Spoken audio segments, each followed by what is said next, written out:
മനസ്സാണ് ലോകത്തിലെ ഏറ്റവും വലിയ ശക്തി. പേടിക്കരുത്. മഹാദേവ, മഹാദേവ, അത് ഞാനാണല്ലോ. അപ്പുകുട്ട, അപ്പുകുട്ട. എന്താണ് കുട്ട? അപ്പുകുട്ട. എന്താ സിസ്റ്റർ, പേഷ്യൻസ് ഒക്കെ പോയോ? അപ്പുകുട്ട, വാതിൽ തുറക്കണം. പുല്ലേ. ഇല്ല സിസ്റ്റർ, ഇന്ന് ഞാൻ വിടില്ല. ആട്ടോണ്ട് സിസ്റ്ററിന്റെ ഒരു പല്ല ആടുന്നുണ്ട്. എടുക്കട്ടെ. അയ്യോ, ഇവൻ എന്തായി തുറക്കാത്തത്? അപ്പുകുട്ട, തുറന്നിരിക്കുവായിരുന്നു. വൈഫ് പറഞ്ഞ എനിക്ക് പുല്ല. അപ്പുകുട്ട. അയ്യോ, അവള് വന്നു. സിസ്റ്റർ മേശയുടെ അടിയിലോട്ടിരുന്നു. Next patient. അപ്പുകുട്ട.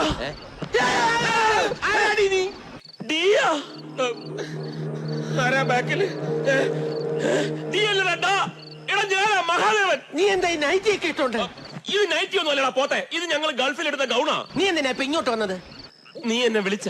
ഇല്ല. ഇല്ലേ? വിളിക്കുന്ന പോലെ ഞാൻ കേട്ടല്ല. എന്നിട്ട് ഞാൻ കേട്ടില്ലല്ലോ. ആരാ ബാക്കില്? ഒന്നുമില്ല. നീ വിളിച്ച്, അതാ ഞാൻ ഇങ്ങോട്ട് വന്നത്. ഇല്ലെന്ന് പറഞ്ഞില്ലേ? നീ വിളിച്ച്. വെറുതെ മെനക്കെടുത്താ നീ പോയി കിടന്നുറങ്ങ. നീ വിളിച്ച്. നിനക്ക് പേടിയുണ്ടല്ലേ? നിന്നെ തനിച്ചാക്കിയിട്ട് ഞാൻ പോവില്ല. നീ വിളിച്ച്. നല്ല പേടിയുണ്ടെങ്കിൽ ചേർന്ന് കിടന്നോ. നീ പറഞ്ഞ നന്നായി. ഞാൻ പേടി മറന്ന് കിടക്കായിരുന്നു. ഈശ്വര കേട്ടി.